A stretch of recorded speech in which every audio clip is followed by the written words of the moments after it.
ಒತ್ತಾಯಿಸ್ತಾ ಇದ್ದಾರೆ sir.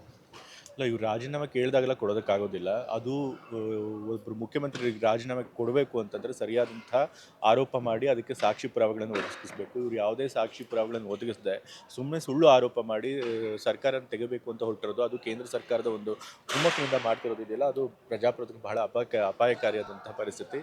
So ಹಾಗಾಗಿ ಅದನ್ನು ನಾವು ಸಂಪೂರ್ಣವಾಗಿ ವಿರೋಧ ಮಾಡ್ತೀವಿ, ಪ್ರತಿರೋಧ ಒಡ್ಡುತ್ತೀವಿ. ಯಾಕಂದ್ರೆ ಸರ್ ಅವರು ಪ್ರತಿ ಬಾರಿ ಕೂಡ ಸಿದ್ದರಾಮಯ್ಯ ಟಾರ್ಗೆಟ್ ಮಾಡ್ತಾ ಇದ್ದಾರೆ ಅಂತ ಸರ್ ಈ ವಿಚಾರದಲ್ಲಿ. ಹೌದು, ಅವರು ಯಾಕೆಂತಂದರೆ ತಂದೆಯವರು ಕಾಂಗ್ರೆಸ್ ಪಕ್ಷದಲ್ಲೊಬ್ಬರು ದೊಡ್ಡ ನಾಯಕರು, ಮಾಸ್ ಲೀಡರು. ಸೊ ಹಾಗಾಗಿ ಅವ್ರಿಗೆ ಭಾಳಷ್ಟು ಜನ ಬೆಂಬಲ ಇದೆ ಅಂತ ಅವ್ರಿಗೆ ಗೊತ್ತು.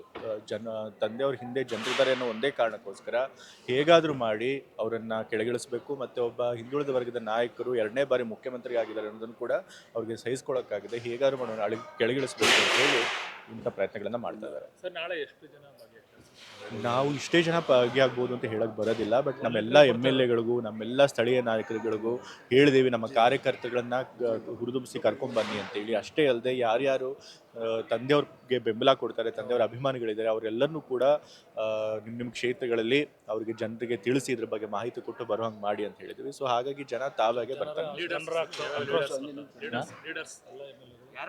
ಎಲ್ಲ ರಾಜ್ಯ ಮಟ್ಟದ ನಾಯಕರುಗಳು ಕೂಡ ಬರ್ತಾ ಇದ್ದಾರೆ.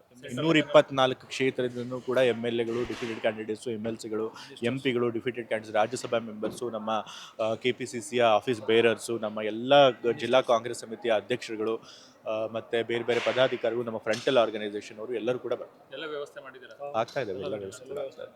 ಸರ್, ಆರ್ ಅಶೋಕ್ ಅವರು ಹೇಳ್ತಾರೆ ಸರ್, ನಾವು ಹೋರಾಟ ಮಾಡೋದಕ್ಕಿಂತ ಹೆಚ್ಚಾಗಿ ಕಾಂಗ್ರೆಸ್ನವರೇ ಹೋರಾಟ ಮಾಡ್ತಾ ಇದ್ದಾರೆ ಸಿದ್ದರಾಮಯ್ಯನವ್ರನ್ನ ಬರೀ ಸುಳ್ಳು ಹೇಳ್ತಾರೆ, ದಾರಿ ಮಾಡ್ಕೊಡ್ತಾ ಇದ್ದಾರೆ, ಬರೀ ಸುಳ್ಳು ಹೇಳ್ತಾ ಇದ್ದಾರೆ. ಇವತ್ತು ನಾವೆಲ್ಲ ಒಗ್ಗಟ್ಟಾಗಿದ್ದೀವಿ. ನಮ್ಮ ಹೈಕಮಾಂಡ್ ಬಂದು ಹೇಳಿದೆ ಸಂಪೂರ್ಣವಾಗಿ ಮುಖ್ಯಮಂತ್ರಿಗಳು ನಾವು ಬೆಂಬಲ ಕೊಡ್ತೀವಿ ಅಂತ ಹೇಳಿ, ಮತ್ತು ನಮ್ಮೆಲ್ಲ ಮಂತ್ರಿಗಳು, ನಮ್ಮ ಶಾಸಕರು ನಾವು ಒಗ್ಗಟ್ಟಾಗಿದ್ದೀವಿ. ತಂದೆಯವ್ರಿಗೆ ಬೆಂಬಲ ಸಂಪೂರ್ಣವಾಗಿ ಅವ್ರು ಕೊಟ್ಟಿದ್ದಾರೆ. ಸೊ ಹಾಗಾಗಿ ಅವ್ರು ಸುಳ್ಳು ಹೇಳ್ತಾರೆ. ಆದರೆ ನಿಜವಾಗ್ಲೂ ಒಡೆದ ಮನೆ ಆಗಿದೆ ಅಂತಂದರೆ ಅದು BJP ಮತ್ತು JDS ಅವರು. ನೀವೇ ನೋಡ್ಬೋದು, BJP JDS ಅವರು ಜಗಳ ಮಾಡಿದ್ದಾರೆ. BJP ಒಳಗೆ ಅವರವರೇ ಆಂತರಿಕ ಜಗಳ ಕೂಡ ನಡೆಸ್ಕೊಳ್ತಾ ಇದ್ದಾರೆ. ಸೊ ಹಾಗಾಗಿ ಒಡೆದ ಮನೆ ಆಗಿರೋದು ವಿರೋಧ ಪಕ್ಷಗಳು, ಆದರೆ ನಮ್ಮ ಪಕ್ಷ ಅಲ್ಲ.